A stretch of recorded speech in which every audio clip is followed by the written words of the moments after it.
temporary solution maybe, or not, but at least we've got something back on, which I think is good. And Randy's wanting to be there, so that's good. Yeah, that'll work right there. What we are again is in Zephaniah, and y'all kind of have had, or we've seen, or y'all probably expect when we come to these Old Testament classes that it's mostly us getting fussed at, or I will say, to me, kind of largely negative classes as far as just saying where should we go. I think this is the positive class in the Old Testament, which we don't get so often. Very good. Welcome back for anyone that might be watching on YouTube. Also, we're going to say watch for our other stuff on media, because we'll be on Facebook and Twitter after this week. So Cindy doesn't know that yet, but we are. So thanks, Cindy. We are in Zephaniah chapter 3. The title is Our Great Salvation, and that's what this is our great salvation. And I think one of the things that I miss as I read the Old Testament, and we talked about in Zephaniah, if you remember, the first couple, or the first thing that was prophesied was God was going to wipe everyone off the face of the earth again. And we said, well, he didn't. What happened? Well, here's the answer to what happened. And I think we forget that we never get all of God's words, all of God's thought processes. He's given us some in the Bible, but never can we understand everything he thinks and sees and says and feels. And so we're always missing stuff. And so this is kind of his response to what's going to happen. And this is Zephaniah 3, and it is 8 through 17. And it starts, I'm going to read, but it starts with, therefore wait for me. And so what is therefore? And it is, he just said, I am going to take the bad and only leave the good. That's what he basically said in a nutshell. We're going to take the bad and only leave the good. And so and give you a choice to be good if you want to. And so that's where we're going to start here. And again, it is our great salvation. And it is wait in faith. And I think the other thing I want you to think as we kind of go through this, to me, we always, I know some of y'all are studying Revelations, and there's always the argument in Revelations, and the study of Revelations is, well, that already happened. No, that's going to happen. No, that's the end times. No, that was when Rome was sacked. I mean, when Romans sacked Jerusalem. I mean, there's just all kinds of, and I think you can see here, the answer may well be yes, it is. Because when you see here, you can look and see he's talking to the Jewish remnant, and probably being exiled was one part of this. But boy, it's hard not to think he's talking about Jesus Christ. And then it's hard not to think he's also talking about end times when he's going to come back and Satan will be sacked for good. And so I think sometimes God talks and he's talking about all times. And that wouldn't be surprising. I mean, you know, when any of us are talking, and I would presume not nearly as complex as God, but we might have three meanings to the same thing that we want you to hear and understand. I mean, when we teach our children, we're teaching them a lesson in the immediate, hoping they're going to learn something that's going to be long term, and possibly even something they're going to pass on to their grandkids and their grandkids. And so, you know, thinking God might be teaching this people now, these people 100 years from now, these people 1,000 years from now, even in our thought of time, is not unreasonable. And then if you look at God, who we say is timeless, then teaching all those would be contemporary for him, more or less, I think. And so talking to Adam and talking to me, to God, is pretty much contemporary, I think. Is that the way you would see it? I guess. I don't know. Yeah, I guess so. You got me. Were you listening? What did I say? Young man. And he was talking about his students all ago. Yeah. I was in my other place. We could tell. Yeah. So I don't know. We don't understand God's timelessness, but I think when you read so much of the Bible and you say, what was he prophesying? Who are they talking to? And it can well be all of it. So I think to say, well, this was talking about just the Jewish remnant, not very, not, I guess I'd say we wouldn't need it in the Bible if that's all it was talking to. If all this was talking to was you're gonna get sacked and be exiled if you don't choose, is probably not reasonable. So anyway, first is going to be Zephaniah 3, verse 8, and it is, wait. Therefore, wait for me. This is the Lord's declaration until the day I rise up for plunder. For my decision is to gather nations, to assemble kingdoms, in order to pour out my indignation on them, all my burning anger. For the whole earth will be consumed by the fire of my jealousy.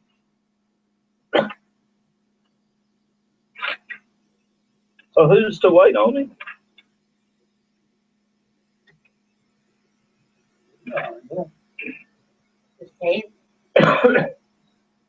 Anybody that wants to. Yeah, again, remember what he said is the therefore is I'm going to take the bad and leave the good. That was what he talked about before this, or what Zephaniah. So he is saying, wait for me for the day when I take the bad out and leave. Is that like taking on yourself? I don't know. And so that's my question. Maybe you can answer this. And so my question was, who's to wait on him, and how do we wait? Are you talking about the future, like the revolution? That kind of waiting? Or back in that day. Well, I don't know. It's talking what to people.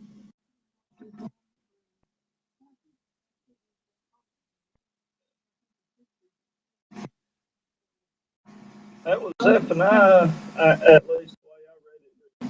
The 1 through 7 was Zephaniah talking as Zephaniah. Starting in 8 is God talking through Zephaniah. So 1 through 7 is not first person God. Moral side of Jerusalem in Zephaniah. This Schofield reference style is one of the most helpful things because it does give you the divisions and what it's about and corresponding scripture. And I agree, no doubt that's what Zephaniah was talking about. Does it apply to us then? Because Dad said we. So did it apply to us when he said that? What? This day and age? I just I said, actually think who's to wait on him was my question. And what she said, and I think so. Yeah. It was written to the Jewish people. Now this was before the exile. Okay, so Zephaniah's time was before the exile, just when they were getting very evil and threatening the exile and coming back and saying, so therefore wait on me. If you're good, wait on me. Is that also talking to us? Is it talking to us as Christians today, people who have said to Jesus Christ today? I think you would say, Yeah. Is this talking about the actual judgment day? And if so, and that's what you just said, anyway it goes, how do we wait? If we want to say they, how were they to wait as the Jewish people who were going to be good. If we want to say as Christians, how are we to wait? If we want to say, okay, talking about judgment, well, how are we to wait for that judgment day? So, To be ready, and what's that mean? to be ready for Jesus to come back. And he takes care of all. Well, just to keep on keeping on with the commission. And it probably does mean what you said in general. It means don't take it on yourself to go violently fix everything. Is that right? That's the hard thing to It me, is, yeah. because I think it does say don't go take it on yourself. However, doesn't the commission say somewhat take it on yourselves? I mean, how do we interpret it? But you have to be a little proactive. But you don't have to go, you don't have to go against the authority that's over us. True. So, okay, But we having still- said that, does that mean that in order to carry out our commission and be proactive without, let's say, going against the authorities, our people that are in dire straits in these foreign countries that are missionaries, and they are being taken captive, killed for their job, their mission work, carrying out the commission. And are we not to think, well, good grief, let's go over there and kill all them people, because the atrocities that they are committing against the Christians. It makes you, as humans, I want to. Yeah, I think I think it would be fine. we're supposed to do that. That's a nice thing about it. But here it says maybe not. Maybe not. It kind of gives you that feeling like, well, maybe we're supposed to take it. I don't know. It kind of Turn the other cheek, you know. Oh, Well, I have a little trouble in talking about God being angry and God being jealous. yeah, we're supposed to be angry too. That's a lot to say. You know, I seem like I hear songs all the time that God is not an angry God, God is not a jealous God, He's a loving God and all that. So there's righteous anger, I guess. Yeah, righteous anger, we're supposed to destroy them. Let's ask, I think we're going to go on, but why did Jesus come? Okay, what did Jesus say? I came to do what? And I came to what? Save, not destroy, something like that, didn't he? What was that? Someone surely knows that verse. I come to, oh, it's out of my head. Well, and so, and I will just say then, did Jesus come to destroy the evil people on earth at the day he came, or to save? And if I go over and destroy the Muslims, am I doing what Jesus came to do? Did Jesus say, go destroy all the bad? Or did he say, go spread my word? And so I don't know the answers. I just say we've got to think of that, because it's easy for me to say I want to convert people and do what God was going to do here. But what did God do? What? And again, we're just going to talk. I don't know. Take chapter 1 of Zephaniah. What was God going to do? He was going to destroy everyone, wasn't he? Didn't he say he was going to get rid of everything on earth? And then it. He even let the people come and destroy a lot of his people. Yeah. So, And then like what it- Babylonians came Then down what and it comes destroyed. down to is God saying, well, I'm only going to take the really evil. Wait on me. But he also goes about then sending Jesus to try to save more of those evil people, didn't he? So I don't know how we do that, but again, that's what I say. He says, clearly wait on him. I think that's an answer we have to ask ourselves is, what does that mean? And I think we said it. It means try to interpret what the Great Commission is and follow that as best we can. I think is what that would mean. Is that sound right? Yeah. Now, Randy, in 5 minutes, I want you to explain the Great Commission and how we can follow that, okay? So, Just as a, first of all, as a Christian, just your mission is going to vary. The Great Commission, so long as it's carried out, it doesn't say how it's carried out in what manner it is. So unlike, you know, it says let's stand on the street corner and hold signs. If that's the way she sees it, then that's fine. But I don't. That is not my style. And everyone has a different style about creating, speaking out or what sharing the Great Commission. And I think it's perfect. But I think we can't forget too, our mission is just to plant the seed, right? Right. And God does all the watering. All we have to do is plant the seed and back off and let Him do the rest, right? Yeah, because we can't save anybody. Yeah, we sometimes we think we can do too much. I think the thing I would say, and it is question, it says, wait on me. Is wait passive?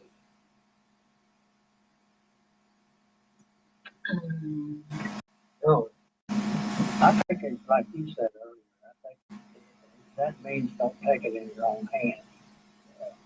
Seek me first. I'll guide you. yeah, I agree, and that hurts. That goes against everything that we know.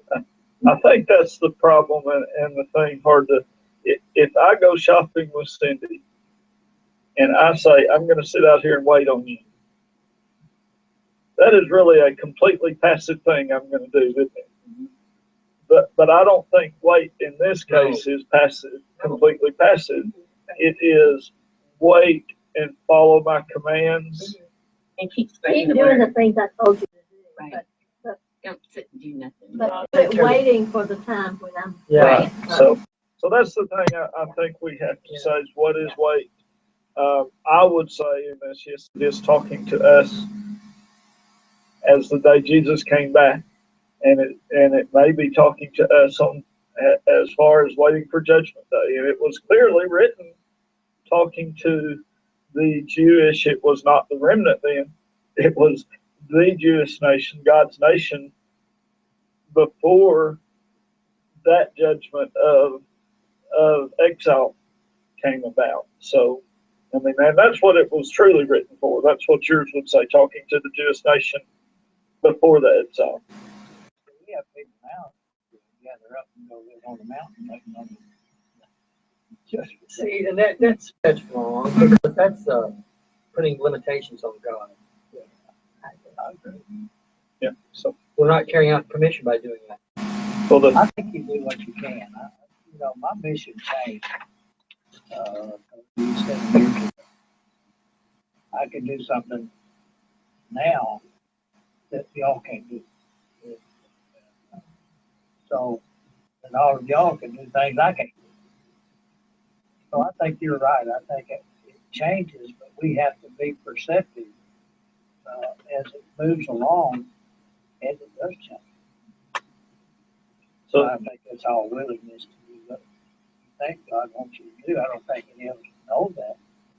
So the next section is call on God, and it is 9 through 13. And this is still, God talking through Zephaniah, I guess. For I will then restore pure speech to the people so that all of them may call on the name of Yahweh and serve him with a single purpose.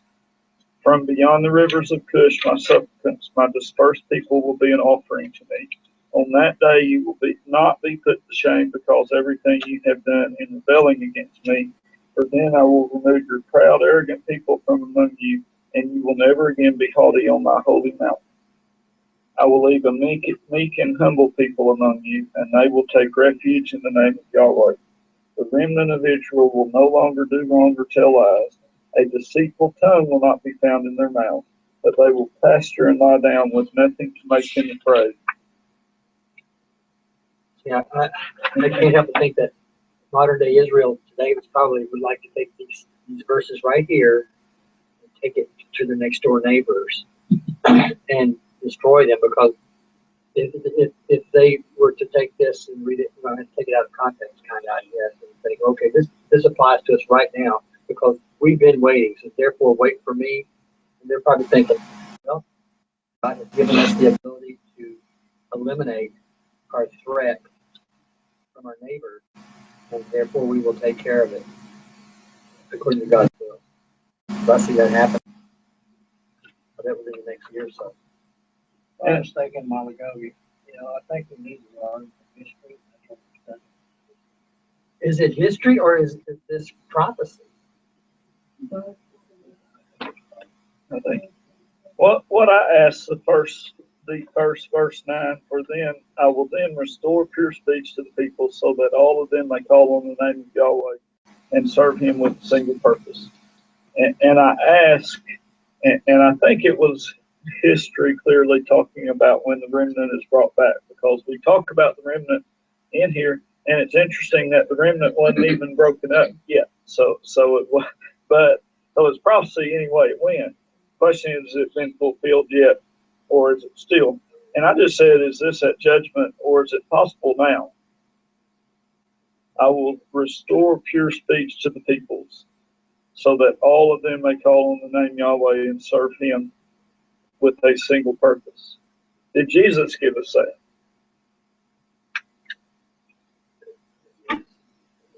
Yes, with a single purpose.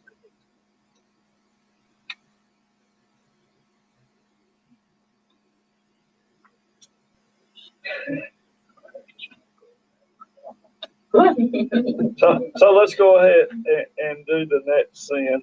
So from beyond the rivers of Cush, my supplicants, my dispersed people will bring an offering to me. On that day you will not be put to shame because everything you've done in rebelling against me.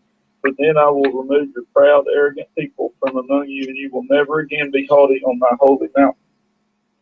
Has this happened yet? Well, we keep talking about the judgment day, and I tell you, says he won't be judged. I can't help but think, what is it wrong? What is the relationship of Israel to God presently? And I don't really know. My heart tells me they're not close. Heart tells you why. They're not close. God, they are not close to God. I don't believe it. I know, but you know how their history is. So that's why they get in trouble. So I said this may have been the exile and the return. Do you think so? And then I just said, what might it mean for us? If we're going to talk about, or is this just about the Jews, in which we're not included, and weren't included until Jesus Christ came?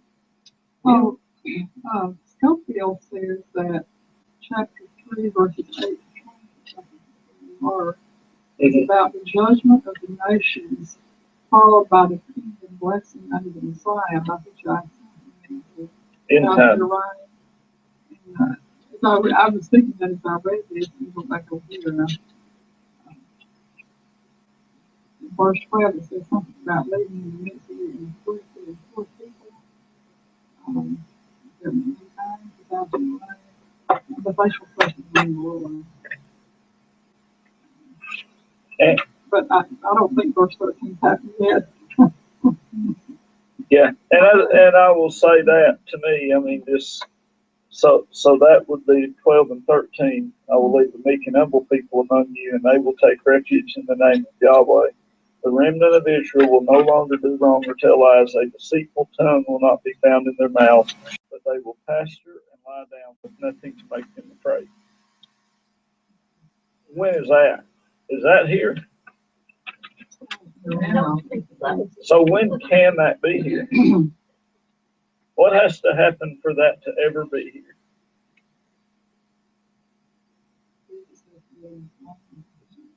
And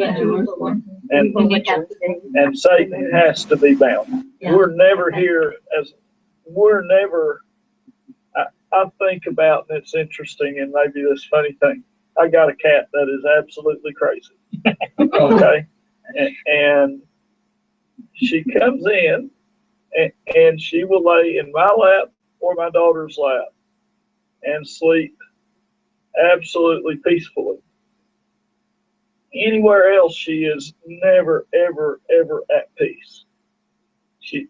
And I think, is it because she knows if she's in one of our laps, no harm can come from her.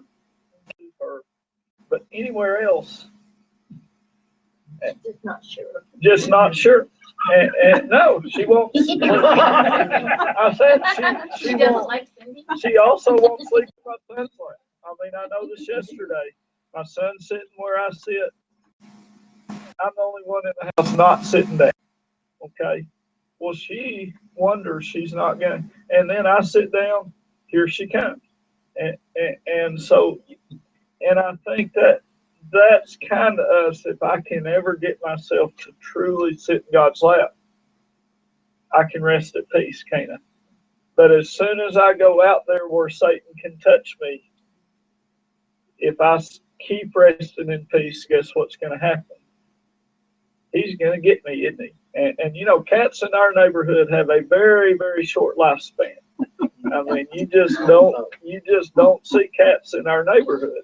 And I just got thinking that that's how we are here. So I interpret this just like him. That this has to be talking about the 1,000-year reign. I think There is no way I can pasture and lie down with nothing to make me afraid right. until the day Satan is completely gone. Now, can I take hold of Jesus and rest and not be afraid? I can, can't I? Does that mean no harm's going to come to me? No. No, it It means just means you don't have to be afraid. it if means harm comes. it means I know that Jesus' plan, God's plan, is going to take place, right? And so I do that often, where I worry, and then I come to the conclusion this is stupid. God has this planned out. I don't have to worry about it. But I think that's got to be when this is like you say. So, do you have something there, We Jean? just got done studying all this Bible study. While we were there. And it snowed. It was really good. Yeah, that's true. So the last part then is, y'all looked on here. Look how much quicker that is from your movements. Have you noticed that before? It's better computer. Oh, it's like I would do something and then it started me up when I was coming back. See, I'm almost. You should try to teach you how to draw yourself. So Randy's always good to have. Kind of like the Tonight Show. The last part is celebrate salvation, 3:14 through 17. And I will say this has to be two things. We have had salvation, haven't we? But we still live in the presence of Satan. And so we do not have that final salvation. So I think as Christians we have to remember both things. Have I been saved? Sure I have. But am I so safe I can, as the other one said, take pasture and lie down and not fear? No, I'm not there yet. I still have to rely on Jesus' forgiveness. That 1,000-year, I think that's what he's saying. I'm not going to have to worry about that. I'm not going to need Jesus' forgiveness because sin's going to be gone. So that'll be cool. This is 14 through 17. Sing for joy, daughter Zion. Shout loudly, Israel. Be glad and rejoice with all your heart, daughter Jerusalem. The Lord has removed your punishment. He has turned back your enemy. The King of Israel, Yahweh, is among you. You need no longer fear harm. On that day it will be said to Jerusalem, do not fear Zion. Do not let your hands grow weak. Yahweh your God is among you, a warrior who saves. He will rejoice over you with gladness. He will bring you quietness with his love. He will delight in you with shouts of joy. That's pretty cool, huh?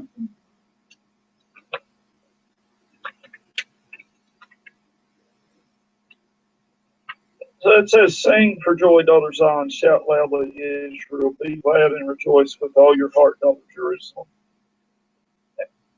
I just asked, should we and do we proclaim God in this way?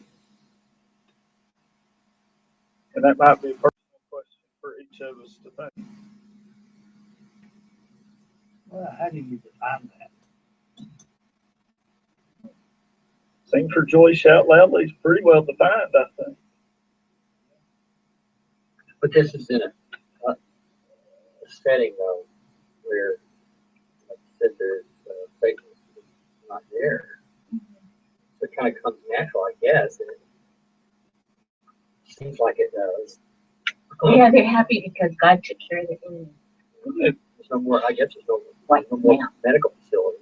it funny though? I mean, I just gotta say, yeah, I won't have that job, but isn't it funny though? I go to a Razorback game and me and 80,000 others stand up and call the Hogs. Can you imagine that happening in church? I heard one guy in church this morning say amen, and we all look at him. Can you imagine if we broke out and called God during the preaching? What did we think about the guy that was in our church here years ago? Amen to everybody. Yeah, Yeah, he sat on the front row. Yeah. Mhm. Yeah. It becomes annoying. yeah. I liked it. You know, He was when sincere. occasionally Raymond would stand up and raise his hand, and everybody kind of walked toward him. But at Prestonwood, from Alberto, there are like at least 4,000 people on Sunday night, maybe 5,000.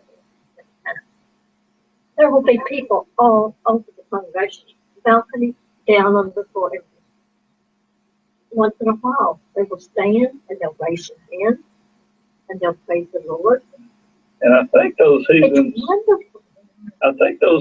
that are going to church here in just a little bit, in our church might stand and do that. So Why don't we? We're a quiet bunch. Why? I think sometimes, why don't I do it? I think it's the embarrassment Here, because I never have done it. I just don't do it. You know what? Or do I just not believe it? I honestly, I hear every time I hear stories like that where thousands do that. I am so, you're skeptical. yeah, Well, this is like a I am thousand so people and one sorry. person stand I'm up. so sorry. I doubt this. I can't help it. I can't Well, help no, it. when they sing, you just feel the spirit because everybody's singing. Well, like when you go to one of those Beth Moore things in Memphis, or that pyramid thing, it's just awesome. And Everybody's standing up and clapping and praising and singing. I like it. Yeah, well, but see, that's you know, when we had baptism, we baptized young people. They're baptizing older people, 60, 70-year-olds are being saved. let's And so do it's a different situation. let's do these next two because it just keeps going. So the Lord has removed your punishment; He has turned back your enemy. The King of Israel, Yahweh, is among you. You need no longer fear harm. On that day it will be said to Jerusalem, do not fear Zion, do not let your hands grow weak.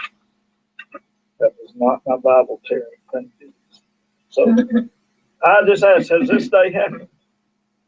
And if not, when? That's what we're supposed to wait on.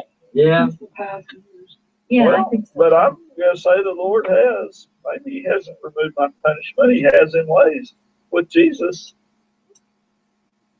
He has turned back my enemy. He's surely done that. The King of Israel, Yahweh, is among me. He is surely that. You need no longer fear harm. He tells me that, doesn't he? Sure. Yeah, I think you're right. I don't know. The whole book is just too confusing to me. So can we live? Can we live now like we will live during the 1,000-day reign?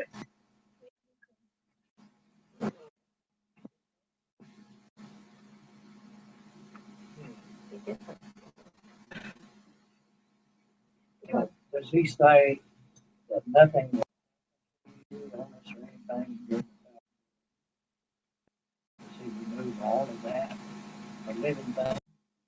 I think he does. I think, And he no longer fear harm. But then we don't need to fear harm anyway. Well, that's his point.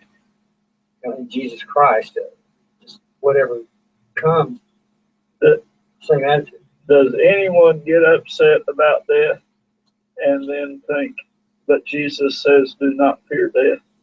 Does any one of us get anxious and then Jesus Christ and the Holy Spirit allow us absolute peace?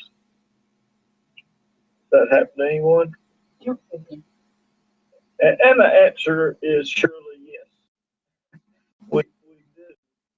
But we have to ask for it, don't we? We have to go there. God says, I've got all this for you. I've got peace. I've got good plans. I've got all of it. But what else does he say? You must seek me, right? When we get to the 1,000-year, am I going to have to seek him? Be there, won't it? So maybe that's the difference. Is I have to seek him. I have to look for him. He is not automatic to me right now. Is he automatic to anyone? You're as close as I know, Gene, to saying is he automatic for you every day? Or do you have to actually intent seek him with intent still? You have to seek, and that may be, if we say, can we be like this now? It is sure we can, but you have to want it, don't you? You have to intentionally do it.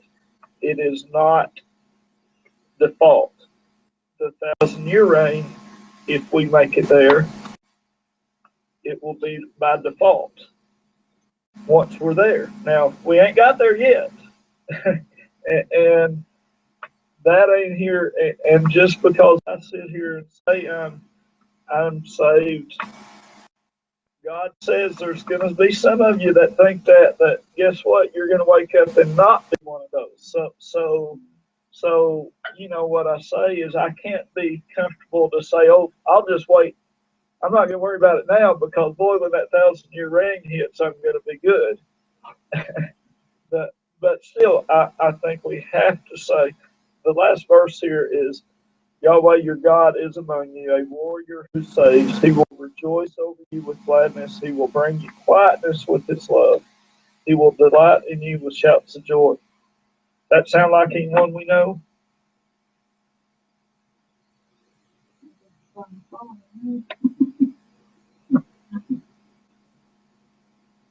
So who is that? Does Jesus and the Holy Spirit count? What if we said, the Holy Spirit, your God, is among you, a warrior who saves. He will rejoice over you with gladness. He will bring you quietness with his love. He will delight in you with shouts of joy. Does that happen? Huh? Yes. So again, That's really good for our New Testament, I think. huh? I think the best good for our New Testament because it's scripture. He just really talking about the 1,000-year reign right here. Now that's going to be true for us too.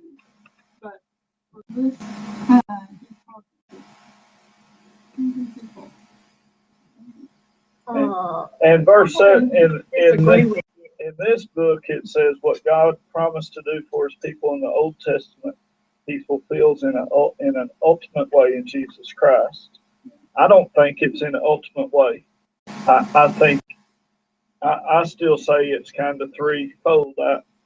I think this is Jesus Christ. We have to seek him. In the ultimate way, again, I'm going to have to seek him. Well, the reason I think that it's not just talking about millennium is because the last of verse 16 says, do not fear Zion, do not let your hands grow weak. We we have any, have any worry or any fear. And I think he's talking to us now, and, you know, turn off. You know, don't let your hands go. Keep on keeping on. You know, and I think all different ways. Yeah. So, I use my doctrine as a thing, okay? 99% of the people I see don't need to see me, would be perfectly fine if they never saw me. So why do I worry? Well, I worry because of that 1%, 10%, whatever it really is. But most of them would be fine without me. If we get to the millennium and have not tried to be like that without what we have now, meaning with Satan there too, aren't you gonna just kind of fall asleep during the millennium? I don't need to worry. Don't we still want to be positive? Because, you know, to me, the mark of a good doctor is, yeah, you're probably fine, but I'm trained to worry, and I'm going to worry so I don't miss something. What's going to happen in the 1,000-year reign? Let's just say, what's going to happen? Well, it's going to end. It is going to end, isn't it? So do we not stay vigilant? Or are we training now to learn this is how it is with Satan? Now let's go find out what it's like without him. But let's not forget, let's not quit being vigilant. And again, you can come to me and I can say, oh, you're fine, you're healthy. That's not what you come to me for, is it? You come to me hoping I will foresee sickness. And that's, anyway, I don't know, very complex stuff. I think it is hard and can be interpreted different ways. However, I will say what is not uninterpretable is Jesus Christ and the Holy Spirit give us the ability to be in the direct company of God today. But Satan is still here. In the 1,000-year reign, we have that same ability to be with God and the Holy Spirit and Jesus. They may be one then, I don't know. Maybe we won't need all three when we're in, I don't know that. But without the presence of Satan. And then for some crazy reason, at 1,000 years, Satan has to be released again. I just said the story I heard the other day. A child asked his parent, if Satan's bound for 1,000 years, why didn't God just keep him while he had him? Why didn't he know? And that's reasonable. Yeah. Maybe we'll give us 1,000 years to persuade God, like some of the old prophets would change his mind.